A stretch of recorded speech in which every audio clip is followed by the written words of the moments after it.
অসম বিধানসভাত আৱেগিক কেইবাজনো বিধায়ক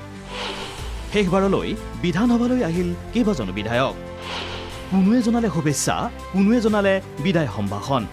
সামৰণি পৰিল পঞ্চদশ অসম বিধানসভাৰ বাজেট অধিৱেশন চাৰিদিনীয়া কাৰ্যসূচীৰে অনুষ্ঠিত অধিৱেশনত 2026-27 বৰ্ষৰ লেখানুদান সদনত দাখিল কৰিলে বিত্তমন্ত্ৰী অজন্তা নেওগে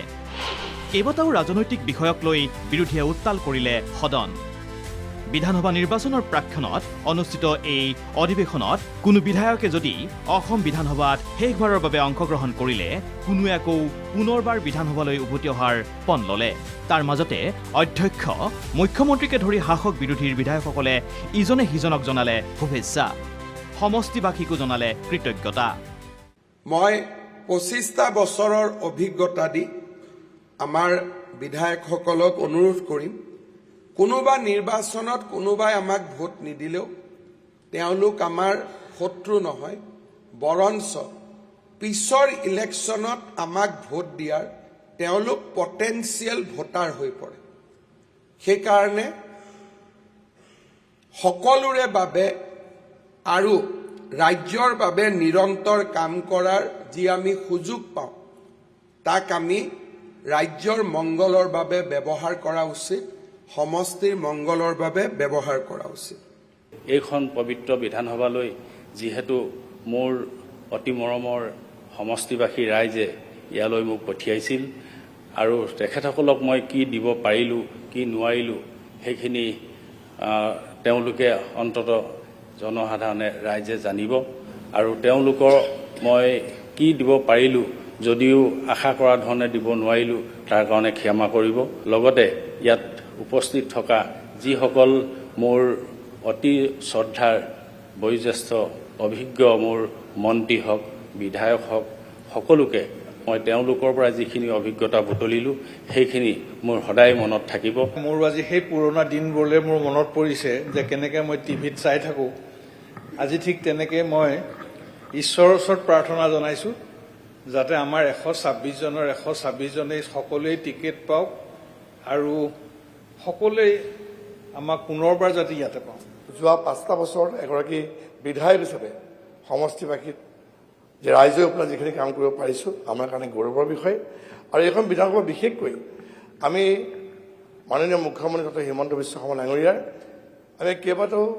খুব কালজয়ী গুৰুত্বপূৰ্ণ ভাষণ আমি শুনিব পাইছোঁ আমি সকলোৱে সাক্ষী হৈ আছোঁ আৰু এটা ইতিহাসত পৰিণত হ'ব প্ৰত্যেকৰ প্ৰতি শুভেচ্ছা থাকিল সকলোৰে সুস্বাস্থ্য দীৰ্ঘায়ু কামনা কৰিলোঁ আৰু এই কথাটো তিতা হ'লেও অধ্যক্ষ মহোদয়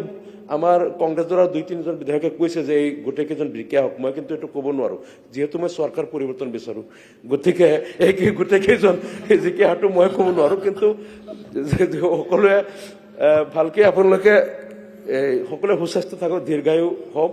এনেকৈ আৰু আমি লগ পাম খালি এটাই কথা সকলোৱে সুস্বাস্থ্যৰ অধিকাৰী হৈ থাকক আৰু শেষ মুহূৰ্তলৈ ৰাইজৰ কাম কৰি থাকক কোনোবা বিধায়ক হ'ব পাৰে নহ'ব পাৰে এইটো ডাঙৰ কথা নহয় আমি নিৰ্দিষ্ট সময়ৰ কাৰণে আমাক ঈশ্বৰে পঠাইছে গতিকে আমি সেই যেতিয়ালৈ আমি পাৰোঁ সেইখিনি সময় আমি ৰাইজৰ কাৰণে আমি কিবা এটা কাম কৰি যোৱাৰ মানসিকতা ৰাখি কাম কৰিব লাগিব ডক্টৰ হিমন্ত বিশ্ব শৰ্মা চৰকাৰৰ অন্তিমখন বিধানসভা অধিৱেশনত অংশগ্ৰহণ কৰি আৱেগিক হৈ পৰিল মন্ত্ৰী অতুল বৰাও আজি পঞ্চদশ অসম বিধানসভাৰ অধিৱেশনৰ অন্তিম দিন যোৱা সময়ছোৱাত মুখ্যমন্ত্ৰী ডাঙৰীয়াৰ সবল তথা দূৰদৰ্শী নেতৃত্বত ৰাজ্যখনত যিমানখিনি কাম হৈছে সেই বিষয়ে চৰকাৰৰ আৰম্ভণিৰে পৰা এতিয়ালৈকে কাম কাজ যিবিলাক কৰিলে সেইবিলাকৰ থুলমূল আভাস দিলে আজি আমি বহুতেই একেলগে বহু কথা শ্বেয়াৰ কৰিলোঁ অনানুষ্ঠানিকভাৱেও আমি সকলোকে আমাৰ দলৰ তৰফৰ পৰা আন্তৰিক শুভেচ্ছা জনাইছোঁ আৰু অভিনন্দন জনাইছোঁ মই কেইবাটাও বিভাগৰ মন্ত্ৰীৰ দায়িত্বটো আছিলোঁ মাননীয় মুখ্যমন্ত্ৰী ডাঙৰীয়াই আমাৰ কান্ধত দায়িত্ব অৰ্পণ কৰিছিল আৰু আমি নিষ্ঠাৰে ৰাইজৰ সেৱাত ব্ৰতী হৈছিলোঁ মানে যিহেতু নিৰ্বাচন তেনেই ওচৰত নিৰ্বাচনৰ কাৰণে আমি সকলোৱে প্ৰস্তুতি চলাব লাগিব আমি যি দলতেই নাথাকোঁ কিয় মই অসম গণ পৰিষদ দলৰ এগৰাকী কৰ্মী আৰু লগতে দলটোৰ সভাপতিৰ দায়িত্বও আমাৰ ওপৰত আছে আৰু আমি নিশ্চিতভাৱে চেষ্টা কৰিম যাতে এইবাৰ দিশপুৰত আমাৰ শক্তি যাতে আৰু আমি বৃদ্ধি কৰিব পাৰোঁ তাৰ কাৰণে মই আনকো সকলোকে শুভেচ্ছা জনাইছোঁ প্ৰথমবাৰৰ বাবে কোনোবাজন বিধায়ক হৈ আহিছিল বিধানসভালৈ কোনোবাজন আকৌ আহিছিল দ্বিতীয় তৃতীয় অথবা চতুৰ্থবাৰলৈ পিছে আগন্তুক নিৰ্বাচনত অৱতীৰ্ণ হ'বলৈ ইয়াৰে একাংশ নপুৰণি বিধায়কে হেৰুৱাইছে নিজৰ নিজৰ সমষ্টি আন সমষ্টিৰ পৰা প্ৰতিদ্বন্দ্বিতা কৰাৰ বাহিৰে তেওঁলোকৰো নাই কোনো গত্যন্তৰ অৱশ্যে তাৰ মাজতো বহু বিধায়ক আশাবাদী এইবাৰ নিৰ্বাচনত জিকি আহিম দীপাংকৰ কলিতাৰ ৰিপোৰ্ট NKTV+।